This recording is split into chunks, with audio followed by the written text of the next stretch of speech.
Hey, Jets fans. It is now basically just about 3 days until Winnipeg starts off their season against the New York Rangers. And of course, Winnipeg has basically pared down its roster, made its final send downs, and in just a few hours, we'll be announcing the full roster for the Jets, including any final cuts. Obviously, I have some thoughts about where Winnipeg is going this year, and we'll talk about whether or not the right cuts have been made so far and what this season might hold for the Jets on tonight's episode of Locked On Winnipeg Jets. You're Locked On the Hockey Jets, your daily podcast on the Winnipeg Jets. Part of the Locked On Podcast Network, your team every day.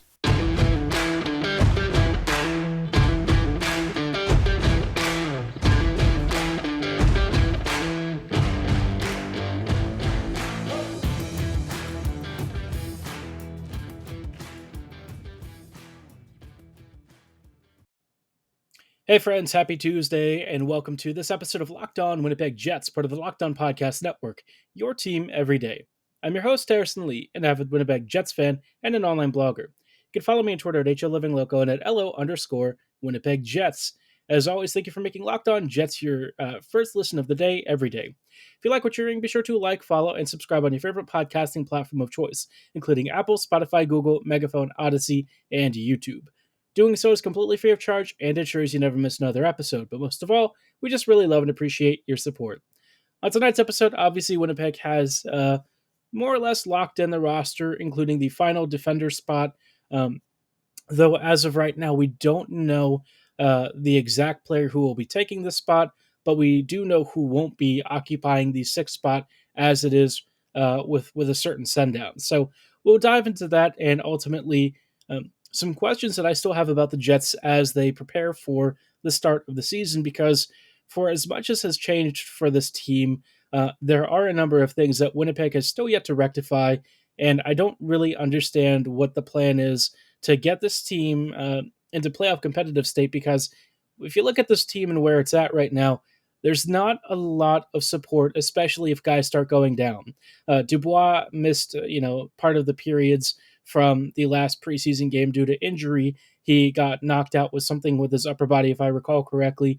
And so, with Dubois out, you suddenly see a really rough lineup take shape where like Menelainen is on the second left wing spot. And obviously things are looking pretty grim. So let's kind of first focus on the sixth defender spot.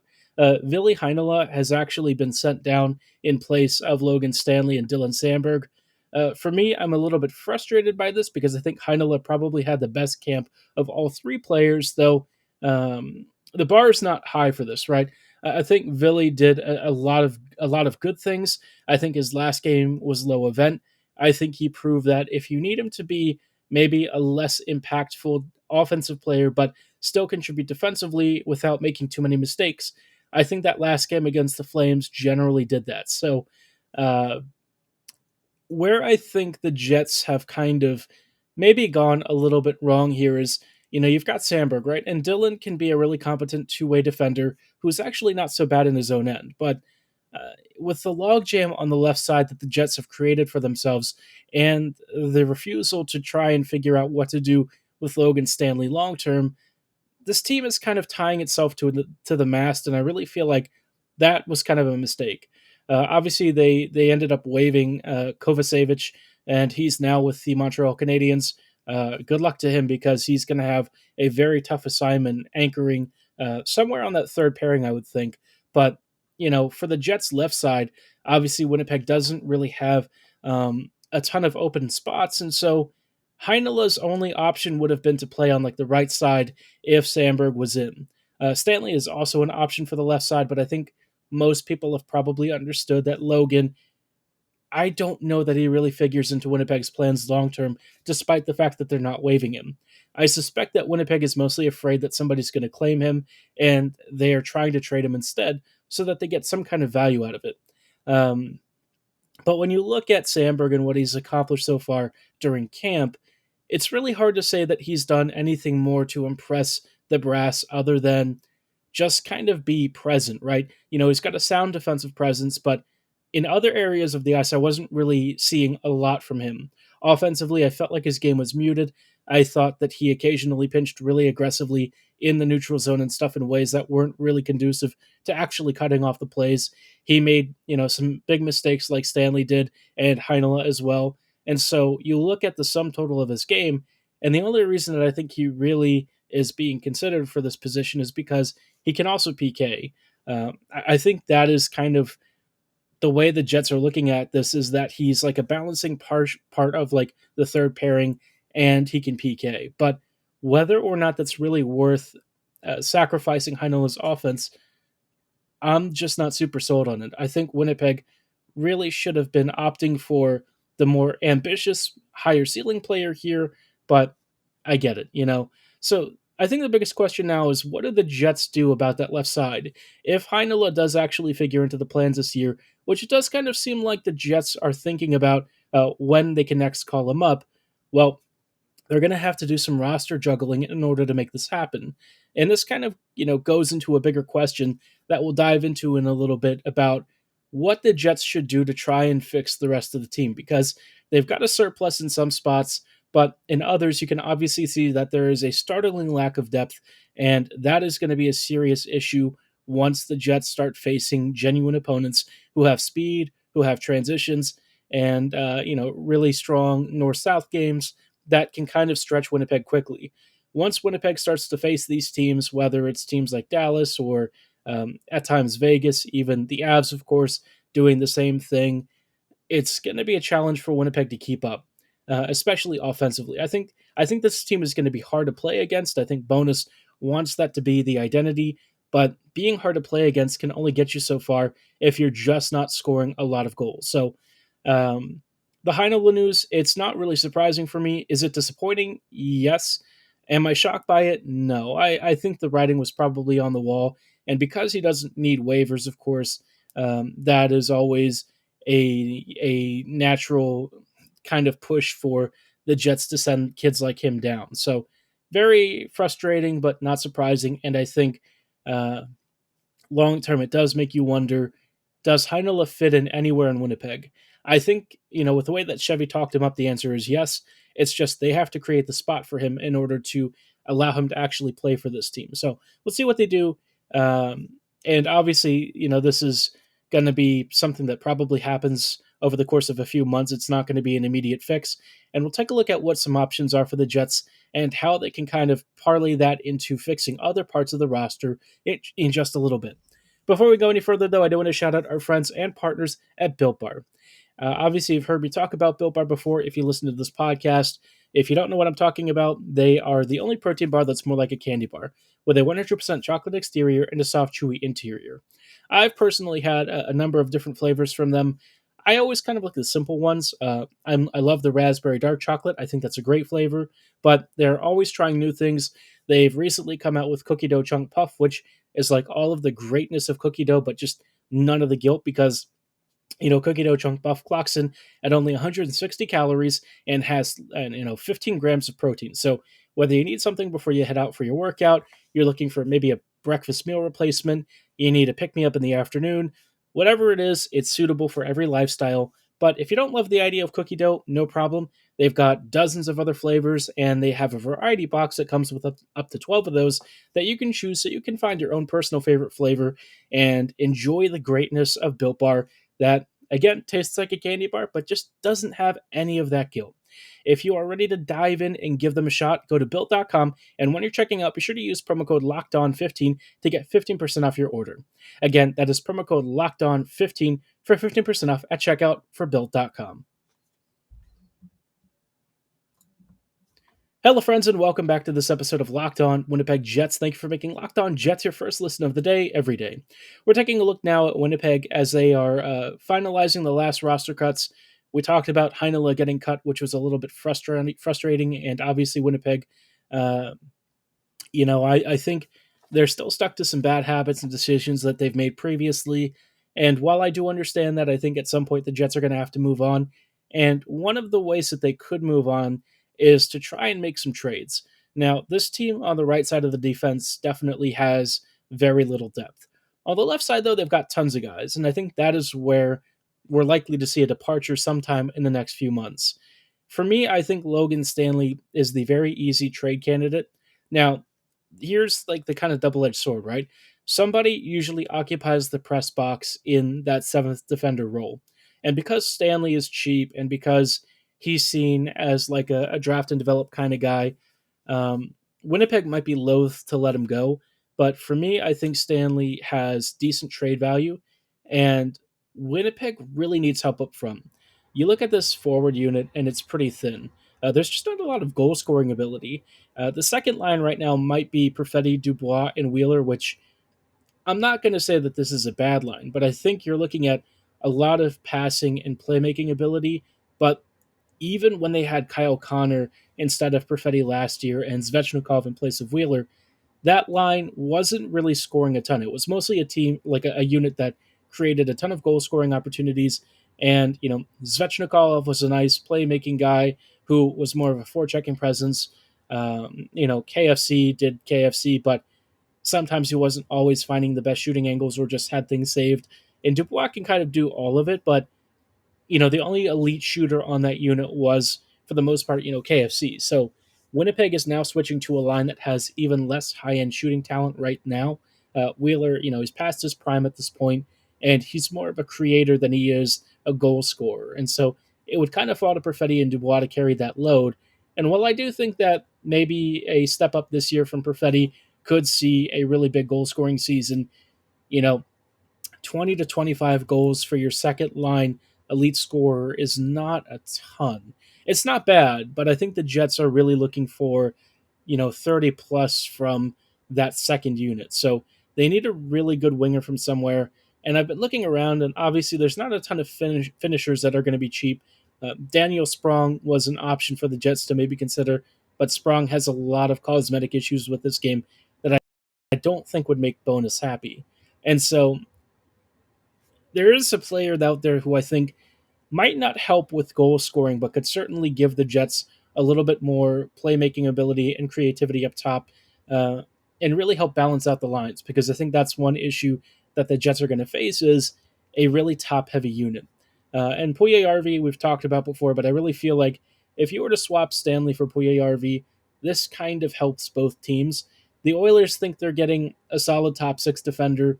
The Jets are getting a really good young forward who's got some really good upside, and I think would actually fit really well under Bonus. I think he has the forechecking skill and creativity, but he does have kind of issues with finishing. That has been something throughout his career that people have kind of gotten on him about. Maybe some stuff off the puck that they feel he hasn't been committed enough with. But overall, I think his game would be really helpful for the Jets.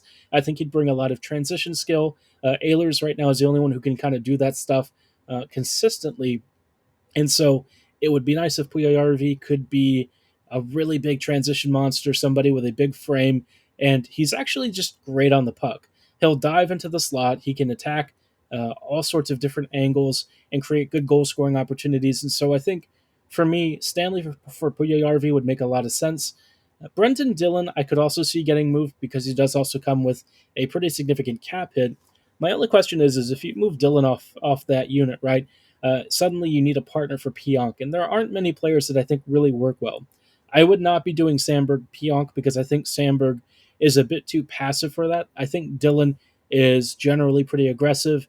I think he's very assertive, and he'll know when to kind of support Pionk and when to sort of let off the gas. And I think for me, Sandberg just hasn't shown that level of play yet at the NHL level in order for me to feel comfortable pairing him with Neal. So I'm looking for that.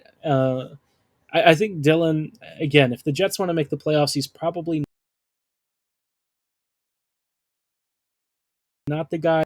Some really solid trade value teams, maybe a little bit short on that side. Apologies, folks. We just had a brief interruption from a bit of a connection outage, but hopefully y'all didn't miss anything. So, just kind of circling back, we were saying that Dillon is probably not the guy who would get traded, although I do think he could get a decent return right now. Stanley, for me, again, is probably the player most likely to be on the chopping block, but he is cheap. He is a guy that they might turn to for injuries. And so maybe Heinola, just stays down in the minors for much of the season, and maybe even Samberg joins him at some point. I really feel like Winnipeg missed a lot of opportunities to put this team on the map with some major acquisitions. And if they're not really intending to improve this team, I don't know what Bones is supposed to do to try and get this team to the postseason. I think for the most part, they're focused more on like some cultural change stuff.